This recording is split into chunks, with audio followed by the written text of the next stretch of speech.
Boa Tov para todos, né?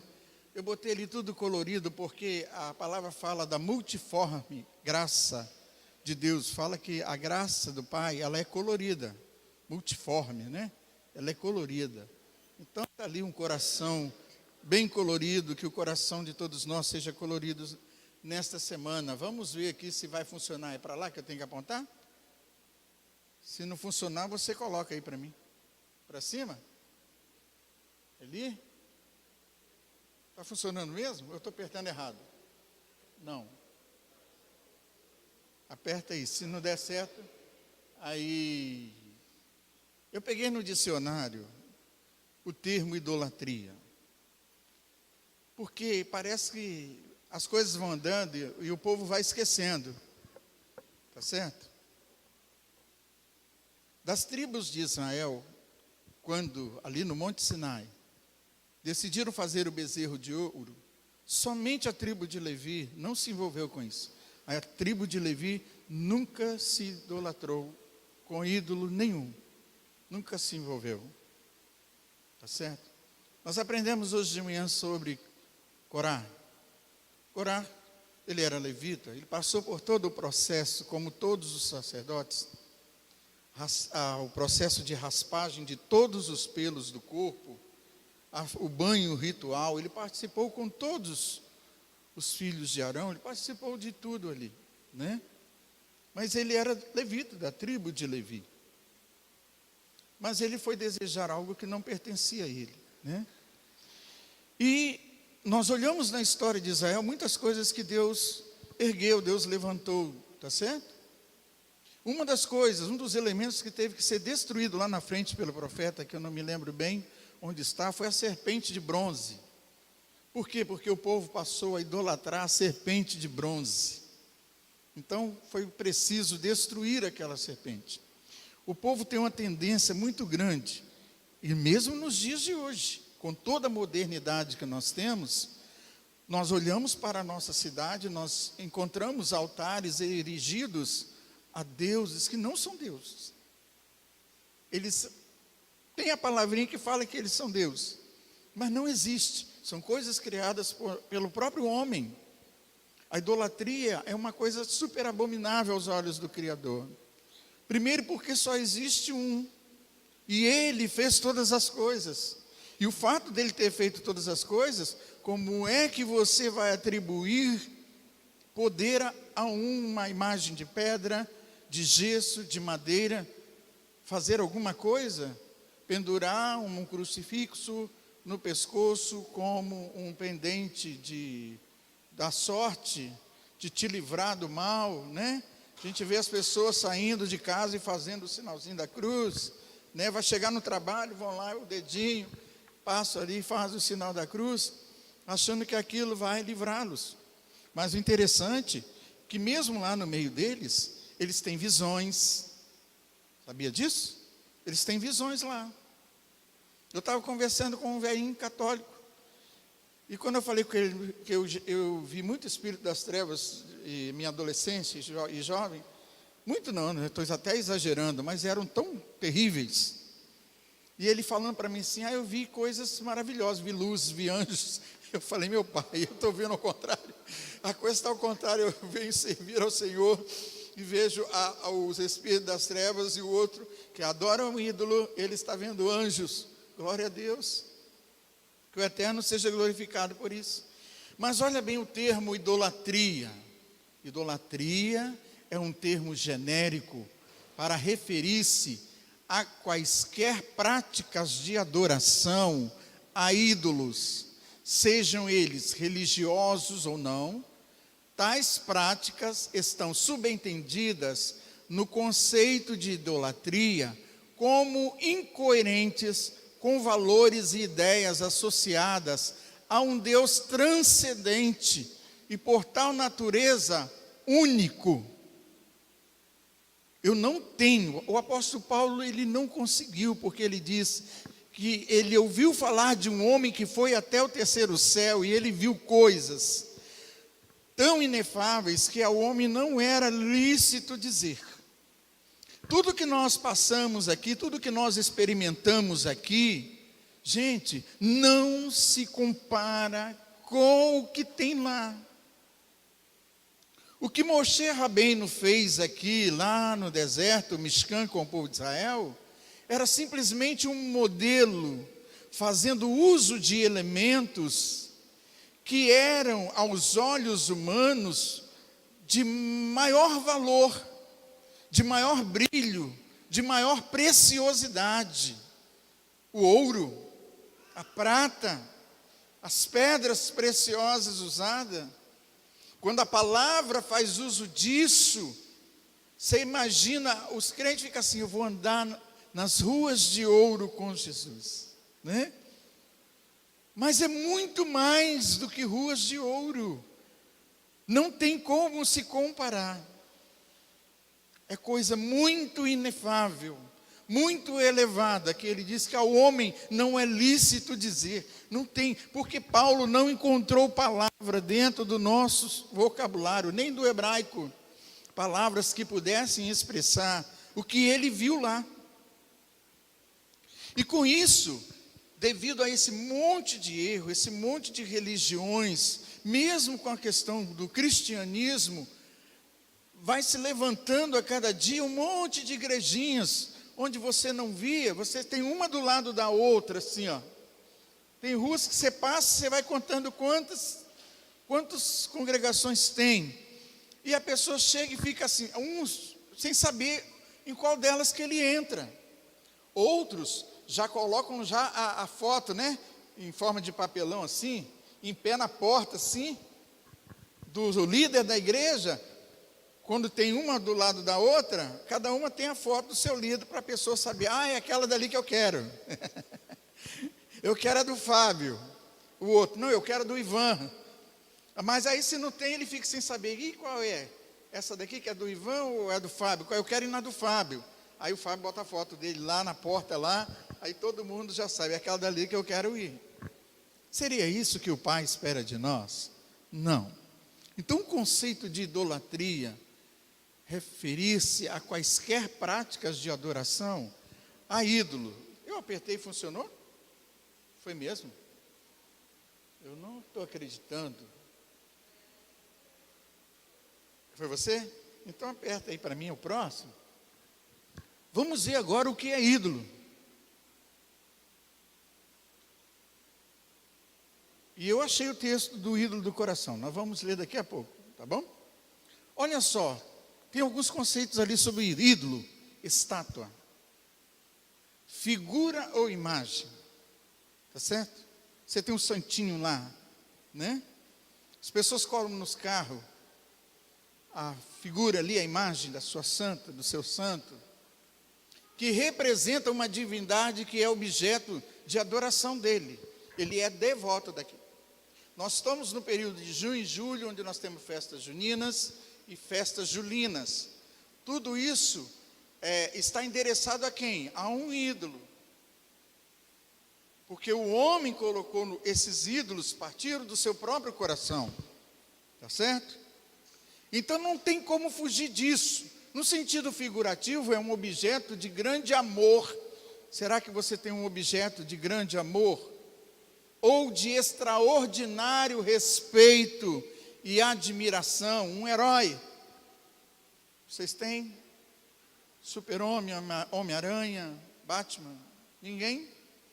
Mas com certeza as crianças você vai encontrar ali. Figurativo, é o sentido figurativo. E temos o sentido filosófico, segundo o filósofo inglês Francis Bacon. Ideia falsa. Ídolo é uma ideia falsa, ilusória ou preconceituosa, que constitui obstáculo ao conhecimento. Conceito que ele subdivide em ídolos da caverna, ídolos da tribo, ídolos do mercado e ídolos do teatro. Eu acho que eu pulei, eu não coloquei separado ali para vocês não. Olha só, existem essas expressões sobre ídolos de pés de barro, no sentido figurativo, o que aparenta ser dotado de força e resistência, mas que pode ser facilmente destruído. A estátua de Nabucodonosor, qual é o final dela? Os pés. É a mistura de barro com ferro. E como essa estátua será derrubada? Uma pedra cortada sem mão, vai rolar e vai bater no pé da estátua. Ela não tem sustentação porque ferro e barro não se mistura, não dá liga. E aí o que vai acontecer? A estátua desaba. Ídolos da caverna, no sentido filosófico, preconceitos do próprio pesquisador. A pessoa começa a fazer pesquisa, vai pesquisando, vai descobrindo coisas e começa a idolatrar aquilo que ele pesquisou, achando e considerando ser aquilo um Deus para ele. Decorrentes da educação também, olha só, e do hábito. A própria educação que as pessoas recebem acabam gerando ídolos na vida dela. Também ainda no sentido filosófico, ídolos da tribo, ilusões a que o homem é exposto por sua própria natureza. Uma tribo indígena, podemos dizer assim, que atribui, já viram como vivem os índios? Dá até pena. Eu considero que os índios eram para ser, aculturados. Eles podem manter as tradições deles, mas receberem educação, estudo, poder ter uma casa digna, tá certo? E não ter que obrigar as pessoas a viver naquele tipo de sociedade em que eles vivem. Ali eles criam os ídolos deles. Eles acham que para fazer chover basta eles sair dançando em círculo ali, a dança da chuva, né? Desconhece o Criador Supremo a quem nós devemos invocar. Os ídolos do mercado, ilusões que se relacionam ao poder ou domínio das palavras, idolatram pessoas. Nós tivemos grandes líderes aí que já partiram, que já estavam sentando no trono, já investido com coroa na cabeça e tudo. Não sei se vocês viram isso. Ele foi surgindo, conseguindo adeptos, e foram adeptos até ele se sentar, casar, sentar num trono, ele o rei e ela, a mulher dele, a rainha. E o povo tudo ali reverenciando aquele homem que já partiu para a eternidade. Tudo isso no meio de nós, nesta sociedade. Ídolos do teatro, equívocos decorrentes dos sistemas de pensamento tradicionais e de falsas teorias que aprisionam o espírito. Falsas teorias. O que nós fazemos aqui quando nós nos reunimos? Nos reunimos para estudar. E para mim poder estudar, eu tenho que ir na fonte certa. Dá uma olhadinha no mundo, quantos milhões de deuses existem espalhados sobre a face da terra, no coração dos homens. Nós estamos aqui, quantas pessoas nesta hora estão cultuando os seus deuses? Você pode observar todo ano, no período, lá na Índia, tem um período em que são feitas grandes incursões de pessoas indianas, e sempre acontece um acidente fatal, que morre muita gente quando eles vão para oferecer o sacrifício à sua deusa, que nada pode fazer por eles. Lá em Ezequiel, capítulo 14, versículo 1, diz assim: então vieram ter comigo alguns dos anciãos de Israel e se assentaram diante de mim. Veio a minha palavra do Senhor dizendo, 14, versículo 1, nós vamos até o versículo 8, viu? Eu estou no versículo 3. Filho do homem, estes homens levantaram os seus ídolos dentro do seu coração. Onde é que o ídolo é levantado? Dentro do coração. É um risco muito grande. Porque não é questão simplesmente de termos ali o convento, e há um ídolo exposto ali, onde há um principado, tá certo?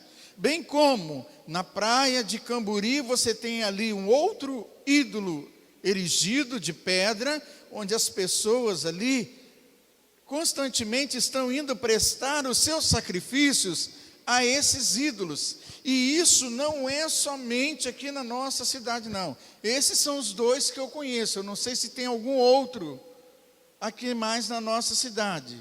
Vocês conhecem? Os principais são esses dois, né? Não gosto de citar nem o nome. Só lá e ali na praia de Camburi. Quando eu estive trabalhando em Brasília, que eu já falei aqui com vocês, eu trabalhei durante 7 meses, e todos os dias quando eu saía para correr, eu corria ali nas ruas de Brasília, mas eu falava assim: Senhor, eu não estou aqui para confrontar os principados e as potestades, representadas na figura dos embaixadores, dos consulados, embaixada dos países, dos consulados, porque o que mais prevalece ali em Brasília é o espiritismo. As grandes associações beneficentes que você encontra em Brasília, elas são espíritas, não são evangélicas. Então eles investem muito nesse trabalho social, e com isso atrai muitos adeptos para a sua religião, para a adoração dos seus ídolos. Nós sabemos muito bem que a Torá condena o quê? Você cultuar a mortos. Quem são esses ídolos que é representando pessoas? Pessoas que morreram, estão sepultadas. O único que nós sabemos que ressuscitou e que vive eternamente é Yeshua. Mas dentro do catolicismo romano hoje é ensinado que Maria ressuscitou e foi assunta ao céu. Vocês não ouviram falar disso, não? Gente, isso está sendo ensinado. É atualidade. Por isso que o povo está se apegando muito a Maria. Eu me deparei uma vez com uma revista totalmente falando de Maria. É um grupo de pessoas, né, que são ali fervorosos a Maria. E estava escrito naquela revista dizendo assim que Maria, ela é a própria palavra. E eu pensando comigo mesmo: olha, se eles dizem que Maria é a própria palavra, a que palavra eles se referem? Né? Se Maria é o exemplo de vida para eles, eles têm que olhar como é que Maria vivia. Maria guardava Shabat, por que eles não guardam Shabat? Maria celebrava as festas de Páscoa, Pentecostes, Tabernáculo. Maria toda sexta-feira acendia suas velas de Shabat. Por que eles não estão fazendo mesmo? O que houve com ela? Quando o Francisco falou aqui de Isaac não, Rebeca, né? Isaac sentiu um vazio muito grande em seu coração quando sua mãe morreu. Mas quando Rebeca chegou, que ele levou ela para a tenda, ele viu que ela tinha as mesmas práticas que a sua mãe. E aquilo confortou o seu coração. O peso da morte da mãe se foi. Isaac ali se alegrou com Rebeca. Tá certo? Porque seguia as mesmas práticas, sem ele saber. Então eu olhei tudo aquilo ali e falei: gente, nós estamos vivendo uma atualidade todos os dias.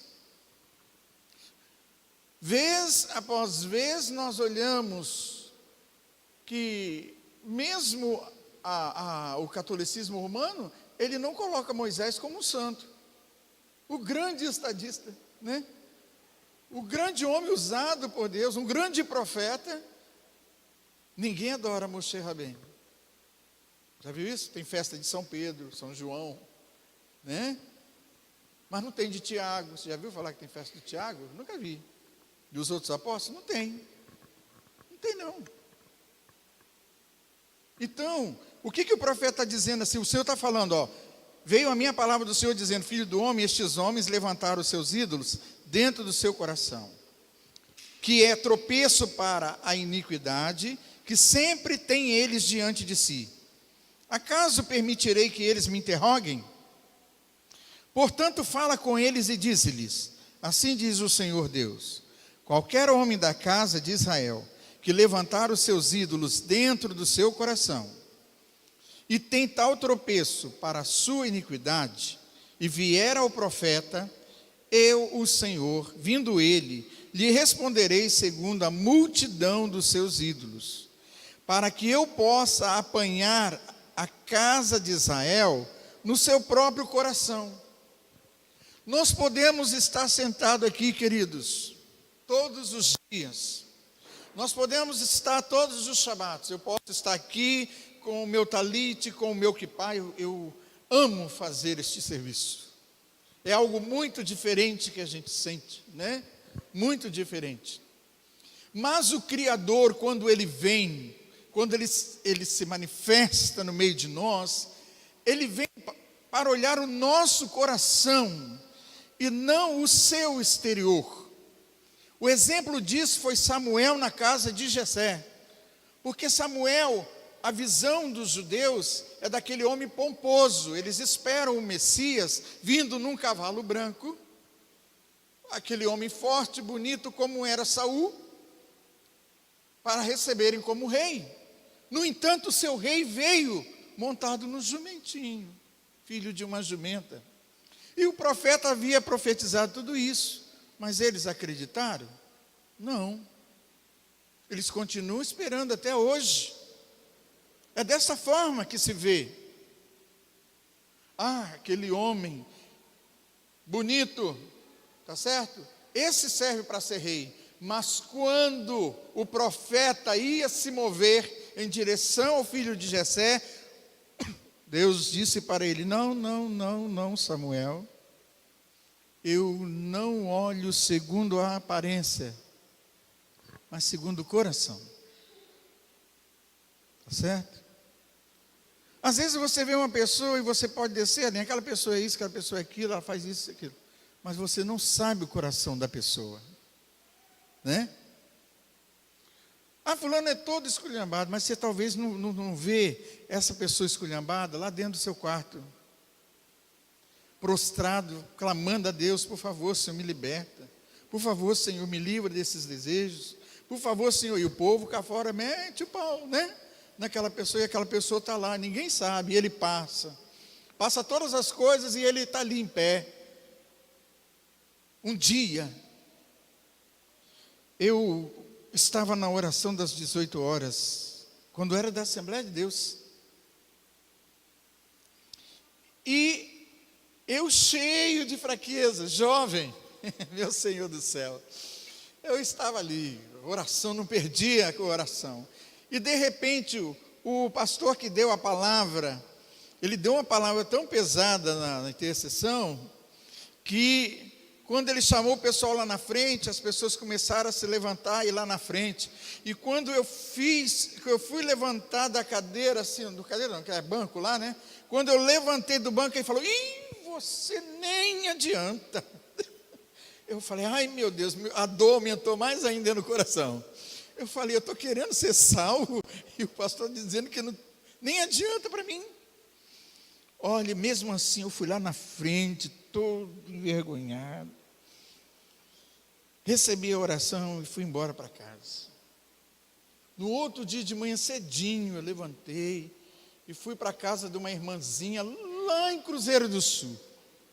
A irmã já está na eternidade.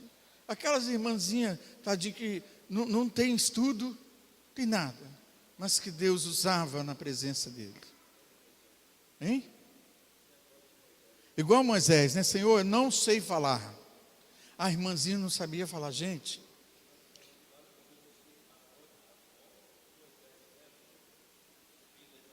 Ela mesma, a irmã Ana, saudosa memória, a irmã Ana, né? Eu fui lá para a casa dela, acordei de manhã todo doído e peguei o ônibus e fui pelo caminho afora. E quando eu fui chegando assim, a porta da sala estava meio aberta, e eu já vi que eles já estavam orando que eles iam sair. Aí quando eu cheguei na porta, ela virou para mim e falou assim: entra, meu irmão, porque nós estávamos esperando somente você chegar. E ela nem sabia que eu ia lá. Entra. E ali, o Senhor usou aquela irmã e disse assim para mim: olha, quando você entrar ali naquele lugar, você entra de cabeça erguida. Você entra sorrindo, porque eles vão ficar encucados e vão dizer consigo mesmo: como é que pode? Mas a gente fala mal dele, a gente desce além aquelas pregação que você, quando sabe da vida dos outros, você vem para frente aqui para pregar, para bater no irmão, na irmã, só porque você sabe do erro do irmão, ou do pecado do irmão. Você entra sorridente. E eu fiz isso, eu chegava, aí a alegria veio, né? O cuidado do pai, a alegria veio, eu simplesmente fui e entrei. E entrava alegre, fui ficando ali até o dia em que o próprio Senhor fez tudo para que eu saísse de lá. Porque logo depois que eu saí, aconteceu uma série de acontecimentos desagradáveis. Então o Senhor olha o coração, Ele está dizendo aqui, através do profeta: olha, o povo, vem aí os anciãos para te consultar a mim, através de você. Qualquer homem da casa de Israel que levantar os seus ídolos dentro do seu coração e tentar o tropeço para a sua iniquidade, vier ao profeta, eu, o Senhor, vindo ele, lhe responderei segundo a multidão dos seus ídolos. Versículo 5: para que eu possa apanhar a casa de Israel no seu próprio coração, porquanto todos se apartaram de mim para seguirem os seus ídolos. Portanto, dize à casa de Israel: assim diz o Senhor Deus: convertei-vos e apartai-vos dos vossos ídolos, e dai as costas a todas as vossas abominações, porque qualquer homem da casa de Israel, ou dos estrangeiros que moram em Israel, até o estrangeiro, que se alienar de mim, e levantar os seus ídolos dentro do seu coração, e tiver tal tropeço para a iniquidade, e vier ao profeta, para me consultar por meio dele, a esse eu, o Senhor, responderei por mim mesmo. Voltarei o rosto contra o tal homem, e o farei sinal e provérbio, e eliminá-lo-ei do meio do meu povo, e sabereis que eu sou o Senhor.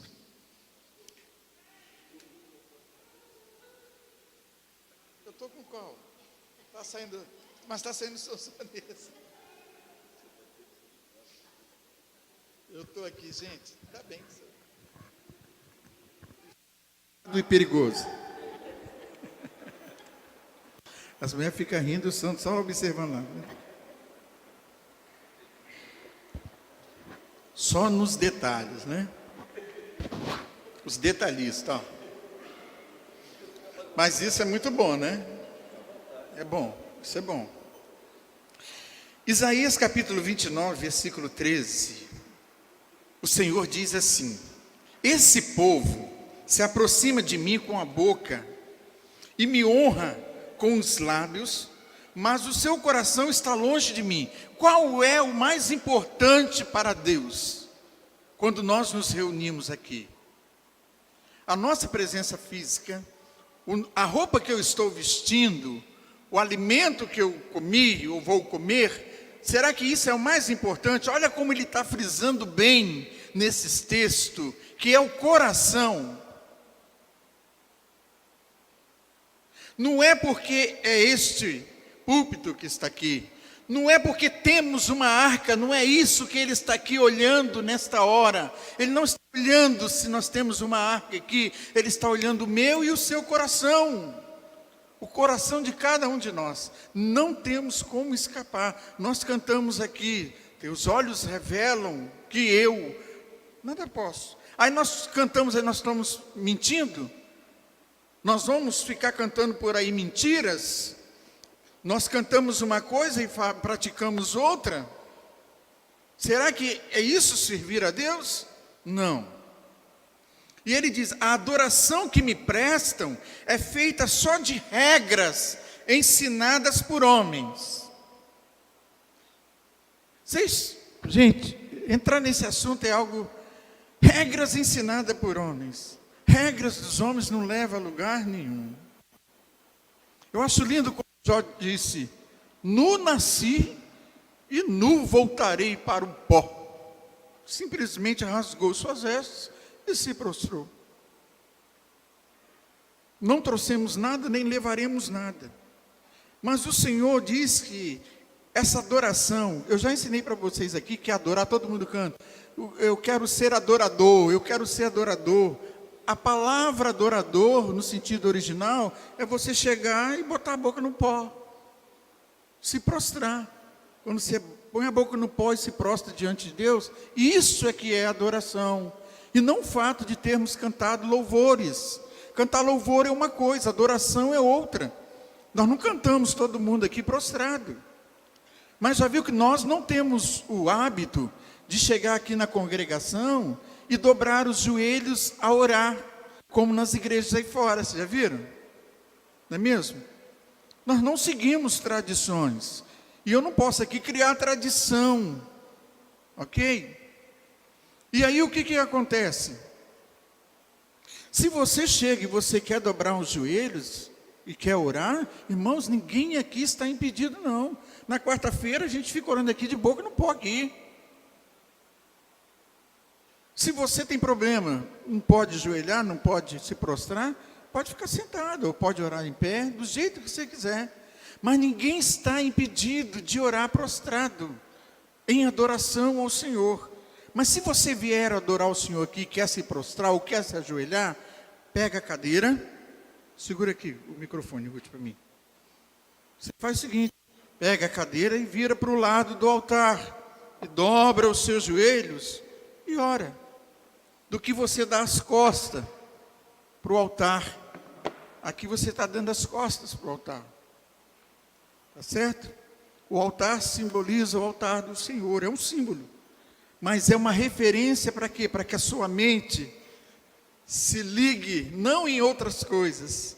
A sua mente vai estar voltada à presença dEle, por causa de quê? Por causa dessa referência física que nós temos aqui. Tá certo? Não é uma adoração ao nosso Sefer Torah, não é nada disso. Ok? E ele diz assim, a Septuaginta diz, em vão me adoram. Isso aqui é uma referência. Seus ensinamentos não passam de regras ensinadas por homens. Versículo 14 de Isaías, capítulo 29. Por isso, uma vez mais, deixarei atônito esse povo, com maravilha e mais maravilha. A sabedoria dos sábios perecerá, a inteligência dos inteligentes se desvanecerá. Ai daqueles que descem às profundezas para esconder seus planos do Senhor, que agem nas trevas e pensam, quem é que nos vê? Quem ficará sabendo?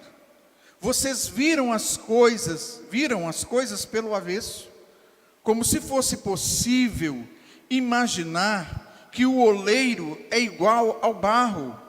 Acaso o objeto formado pode dizer àquele que o formou, ele não me fez? E o vaso poderá dizer do oleiro, ele nada sabe de mim? Vocês acham que o Criador não sabe nada de mim? Sabe. Ele sabe muito bem. Quando eu venho à presença dele, eu me envergonho. Falo assim, eu estou aqui todo envergonhado, né? Mas ninguém explica a Deus. Ele te recebe. Quando você se aproxima dele, aí a gente já tem que vir assim, igual o soldado vem rastejando no campo, né? Tem uns que vêm rastejando assim para chegar até a presença. E temos que proceder desta forma. Porque às vezes você já está sem força. A luta, o problema que você está vivendo. O rabino Joseph Shula, em seu livro Plantados na Casa do Senhor, eu tomei alguns pontos aqui para levar a entender um pouquinho melhor sobre a questão de idolatria e como que ele mostra o desvio da igreja, né?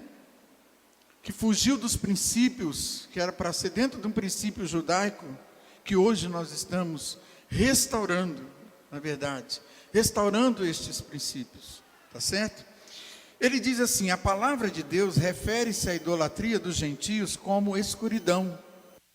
A idolatria que eles vivem é escuridão. Não parece, né? Eles todo alegre, quando é o dia da festa da santa deles, tem o forró, né? Tem o rock, tem aquele monte de gente ali para fazer aquela festa em homenagem ao santo padroeiro deles. Então, eles não conseguem enxergar, porque vivem densas trevas, é escuridão. Aqueles que adoram ídolos são totalmente escravizados pelas trevas. Eles são escravizados para agradar figuras divinas, competitivas. Essas figuras competem entre si, né? Se você observar em toda a região do interior do nosso estado, é a competitividade dos santos que eles têm, vivem a competir. Cada qual com seus próprios caprichos e expectativas diferentes. Que se viajarmos, ele fala, se você viajar para o Japão e Taiwan, não, você vai sentir a estarrecedora contradição entre a modernidade externa da vida, de pessoas tecnologicamente talentosas, e o peso interno de medo e escravidão que vem da prática da idolatria. Vivem em meio a tanta tecnologia, mas com o coração cheio de medo por causa de quê? De seus ídolos. Eles gastam suas fortunas tentando satisfazer seus antepassados. Eles lutam para agradar e evitar que maldições venham sobre eles, provenientes desses deuses pagãos. Que apesar de toda a nossa tecnologia moderna e avanços, né, humanitários, a maior parte da humanidade ainda está escravizada pelo engano de Satanás através da idolatria. Por quê? Porque Satanás tem ódio do Criador e quer destruir todas as suas criaturas. A missão do povo judeu é espalhar a luz do conhecimento do Deus único por toda a terra, com o objetivo de vencer essas trevas. Isto é o que significa ser luz para as nações. E Yeshua nos incumbiu disso também, quando ele diz que nós somos a luz do mundo. Com que finalidade que eu sou luz? Em tornar conhecido às pessoas o único Deus verdadeiro, o Yud He Vav He, Adonai. Fazer conhecido a este povo. Os discípulos de Yeshua difundiram o evangelho e a luz do monoteísmo por todo mundo conhecido, provando que ele, Yeshua, era luz para o mundo. E não somente para o povo judeu. Yeshua não veio para ser luz somente para o seu povo, mas para ser a luz do mundo inteiro, porque ele mesmo disse o quê? Eu sou a luz do mundo. Quem me segue não andará em trevas.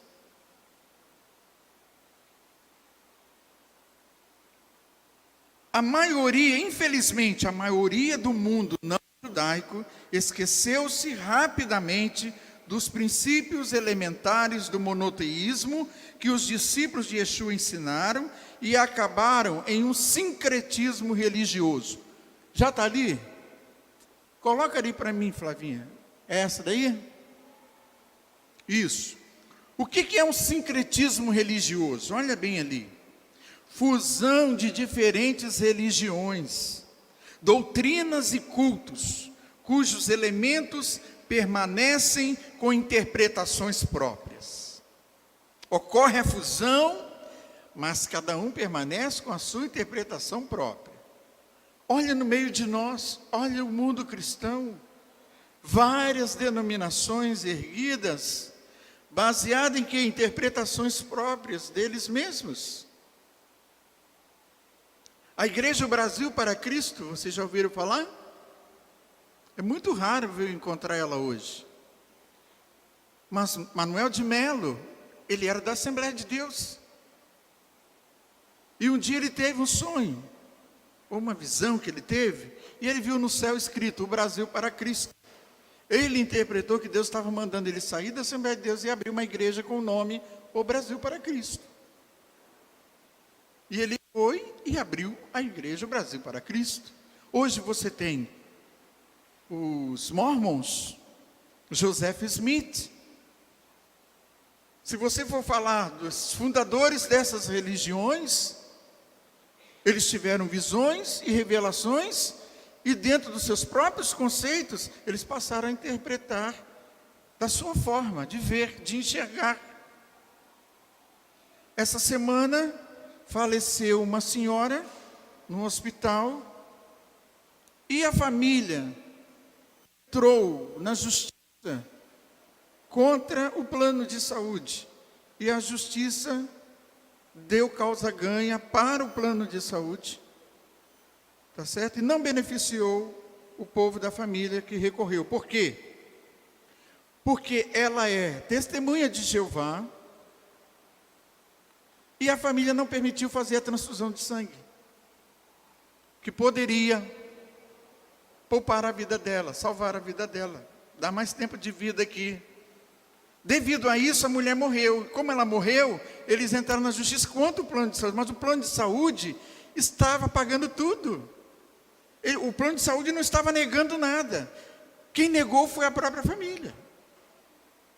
Por ser ela de uma religião que não permite a transfusão de sangue, porque eles interpretam, segundo a visão deles, que a Bíblia diz que não se deve comer sangue, que o sangue é a vida do corpo. Só que transfusão do sangue não é comer. Comer é você ali, você não come, não bebe sangue cru, né? Você cozinha, o povo cozinha, faz aquele frango ao molho pardo, ou faz aquele negócio lá, só de sangue puro, né? Chouriço, né? E comem. Isso é você comer sangue, tá certo? Mas a transfusão você vê que tem que ser na hora ali, porque no sangue há vida. Ele não está coagulado, ele está passando de um para o outro. É mantido de forma que haja vida no sangue para poder dar vida ao outro. Devido a essa interpretação deles, infelizmente, isso é sincretismo religioso. Fusão de diferentes religiões, doutrinas e cultos, cujos elementos permanecem com interpretações próprias. No sentido filosófico, reunião relativamente equilibrada de elementos dispares, oriundos de visões de mundos diferentes. Eles pegam a Bíblia aqui e interpretam, pegam um versículo isolado e interpretam. Olha, psicólogos, advogados, médicos estavam se reunindo porque interpretaram um versículo da Bíblia que era para que eles juntos, todos eles, urinavam no copo e cada um bebia a urina um do outro. Isso existe, gente. Eu sei que vocês não sabem, né? E as mulheres passam no cabelo, dizem que o cabelo fica maravilhoso. É melhor do que shampoo, esses negócios tem por aí. Então, gente, não é brincadeira não, é verdade. Pode. Aí você vê que a interpretação de um versículo isolado, o que leva pessoas cultas, inteligentes, né, a fazer isto. Nem é divulgado, porque ninguém quer seguir uma religião como essa. Não é assim? Continuando o sincretismo, reunião, tá, vamos lá, no sentido antropológico, sociológico e também por analogia. Fusão de diversos elementos culturais antagônicos ou de diferentes culturas e sistemas sociais. Sincretismo religioso. A união de todas essas coisas ali. Fusão. Fundir. Se nós vamos fundir, olha gente, eu abri mão de todo o meu conhecimento teológico, que passei pelo curso teológico da Assembleia de Deus, passei pelo curso teológico da Batista Betel, e quando eu conheci a Torá, eu abri mão de todo esse conhecimento. Por quê? Porque a Torá me trouxe um entendimento que eu não recebi, nunca ouvi falar dentro do seminário de Israel, do Deus de Abraão, de Isaac e Jacó. Eu vim conhecer através da Torá. E então hoje estou dentro de uma visão em que eu tenho que abrir mão de mim mesmo, para poder conhecer a verdade e ser liberto por ela. Conhecereis a verdade vos libertará. O sentido psicológico é uma visão do mundo exterior como um conjunto indivisível, complexo e obscuro, característico das crianças e do homem dito primitivo. Como eu falei com vocês, daquela irmã que servia a Deus, por causa de um câncer, foi na igreja católica, o filhinho viu a imagem de Maria, veio e falou assim: mamãe, aquela mulher disse que vai te curar. Que mulher, meu filho? Aquela mulher lá apontou para a imagem. E a mãe creu e está lá, servindo ao ídolo. Sua incompreensão da natureza de Yeshua e do Deus de Israel criou uma trindade enraizada no paganismo, em vez de uma trindade enraizada no monoteísmo, e na verdade da Bíblia. Embora o Deus único que conhecemos através das Escrituras seja impossível de se compreender e entender com o simples raciocínio humano, não dá para entendê-lo. Ele se revelou a nós na sua criação, através da criação ele se revelou, na humanidade e também na história. O Deus de Israel escolheu fazer sua primeira habitação terrena em uma tenda. Ele escolheu fazer aqui na terra a sua primeira morada numa tenda, no coração do deserto. Para quê? Para eventualmente poder habitar em cada coração humano. Mas ele escolheu um deserto, escolheu uma tenda, para depois, mais à frente, conseguir habitar no coração do ser humano. Os apóstolos e os primeiros membros da igreja, irmãos, eram todos judeus. Mas a igreja tornou-se cada vez menos judaica. Enquanto a mensagem de Yeshua espalhava-se rapidamente pelo mundo greco-romano, a igreja não só esqueceu suas raízes, mas também negou, como nega até hoje, o relacionamento especial entre Deus e o povo de Israel. Querendo ou não, há um relacionamento, uma escolha soberana de Deus, de um relacionamento especial entre Ele e o povo de Israel, que nenhum de nós, que ninguém pode desfazer. É a escolha soberana do Pai. Efésios capítulo 2, 11, nos diz assim: portanto lembrai-vos de que outrora, vós, gentios na carne, nós, chamados incircuncisos, por aqueles que se intitulam a circuncisão, os judeus, que é essa circuncisão dos judeus que é feita no corpo por mãos de homens. Lembrem que naquele tempo estáveis sem o Messias, separados da comunidade de Israel e estranhos às alianças das promessas, não tendo esperança e sem Deus no mundo. É dessa forma que nós andávamos. Mas agora, no Messias Yeshua, vós que antes estáveis longe, fostes aproximados pelo sangue de Mashiach, porque ele é a nossa paz, o qual de ambos fez um, e tendo derribado a parede da separação que estava no meio. Que parede é essa? A inimizade. Quando os judeus construíram o templo, eles construíram um paredão, não foi, Francisco? Eles construíram um paredão para separar os gentios. Quando Yeshua vem, Yeshua quebra esta parede de separação através do seu próprio corpo, que é a inimizade. Aboliu na sua própria carne a lei dos mandamentos na forma de ordenança. Aí os crentes pegam isso aqui, os teólogos, e diz que o Senhor aboliu os mandamentos. Ora, se os mandamentos estão abolidos, eu não estaria aqui não, eu estaria lá fora, usufruindo do mundo, tá certo? Estaria aqui, nós estaríamos perdendo nosso tempo aqui. Mas só que a esses mandamentos que ele está se referindo aqui, ele fala na forma de ordenanças humanas. Tem igrejas aí que tem regimento interno. Nós não criamos aqui um regimento interno. Vocês já leram algum regimento interno aí fora? De alguma denominação? Já leu? Já. Ninguém leu aqui? Você leu também? Gente, regimentos internos que são um absurdo. Absurdo. Eu já falei algumas vezes aqui de alguns pontos. O homem com bigode e barba não pode pregar, não pode se batizar, não pode descer as águas. O jovem só pode descer as águas depois que prestar o serviço militar. Por quê? Porque é pecado pegar em arma. Então são coisas de homem. São esses tipos de mandamentos que Yeshua aboliu: inimizade, separação.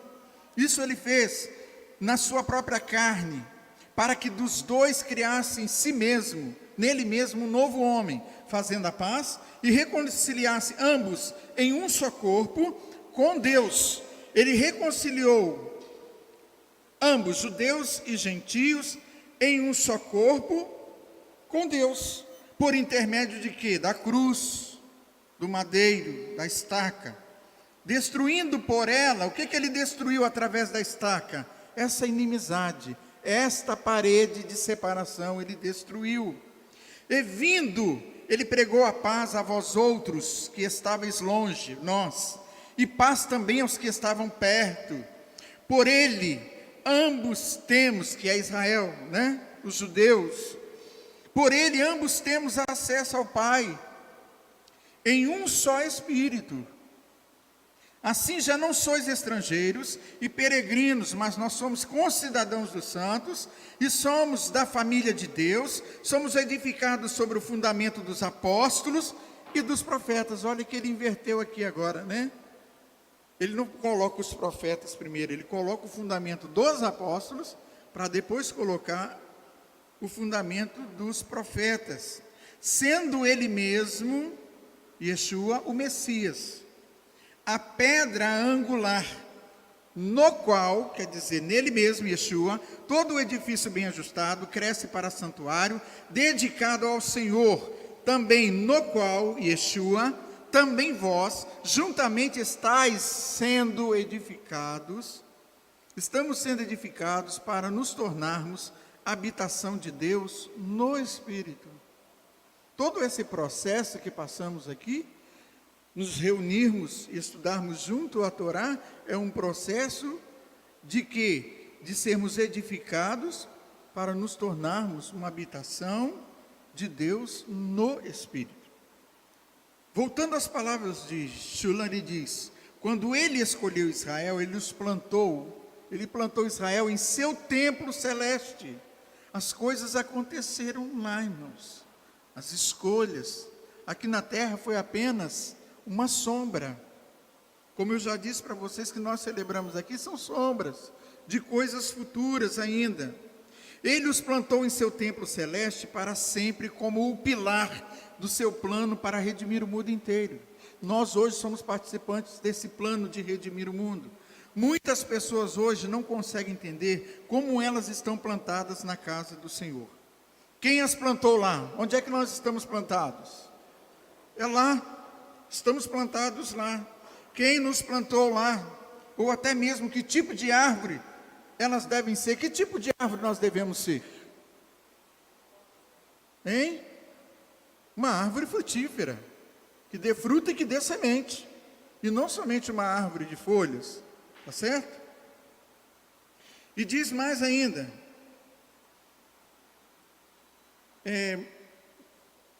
por causa desta confusão, elas são cortadas de suas raízes verdadeiras, e a sua fé desaparece nas tempestades e secas da vida. Muita gente tem sido cortada, muita gente está negando Yeshua, e quem planta vidas lá é Yeshua. Quem planta na casa do Senhor é Ele. No momento em que nós o negamos, nós então teremos que ser cortados.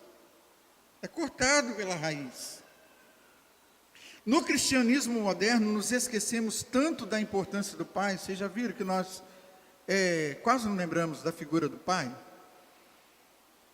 É mais uma figura materna que nós temos, né? Quantos aqui, os filhos, dentro das suas casas, se relacionam mais com quem? Com o pai ou com a mãe? Hein? Lá em casa procuram mais a mãe. Os segredinhos estão tudo lá com a mãe. Ninguém procura o pai, porque sabe que o pai às vezes, né? É duro. Vai chegar um momento, a filha do santo está crescendo ainda, né? Muita criança pequena. Aí as crianças vão crescendo, começam a querer ter essas escolhas próprias, já viu? Quando você nega uma coisa para eles, aí eles gritam, eles batem o pé. Faz desta forma. Então pensem bem. Nós esquecemos do Pai, que estamos correndo o risco de cometer idolatria quando nós esquecemos dele. Nós quase nunca falamos sobre o Pai. Embora cantemos sobre o Espírito Santo, nos salvando e sobre Yeshua como nosso Senhor, não temos conhecido o Pai da maneira correta. Conhecer quem é Deus e a quem estamos adorando é a chave de tudo. A primeira coisa que temos que nos lembrar quando acordamos e quando dormimos, quando andamos pelo caminho, quando falamos com nossos filhos, é que Bereshit bara Elohim. No princípio, criou Deus os céus e a terra. Já acabei. Gênesis 1:1. No princípio, criou Deus. Esse Deus é o Pai de Yeshua. O Pai realiza todas as coisas através do Filho. São duas pessoas diferentes, duas ações diferentes. Tá certo? O Pai, soberano, age através do Filho para fazer todas as coisas. Ele atribuiu ao Filho toda a sua divindade. Qualquer um que se esquece do Criador está perdido e voltará para a idolatria. Mesmo que ele ou ela cante hinos a Yeshua e ao Espírito Santo e afirmar ser salvo, mesmo alguém que é judeu de nascimento pode ser um adorador de ídolos se ele não conhece o Deus Criador. Por isso, Hebreus 11:6, vamos ficar de pé. Hebreus 11:6 diz assim, que sem fé é impossível. Olha só como boa parte da congregação sabe. Fala aí vocês o versículo. Por quê? Por quê? Porque todo aquele que se aproxima de Deus, é necessário que ele creia em Deus, porque se você se aproxima, Ele é o galardoador daqueles que o buscam.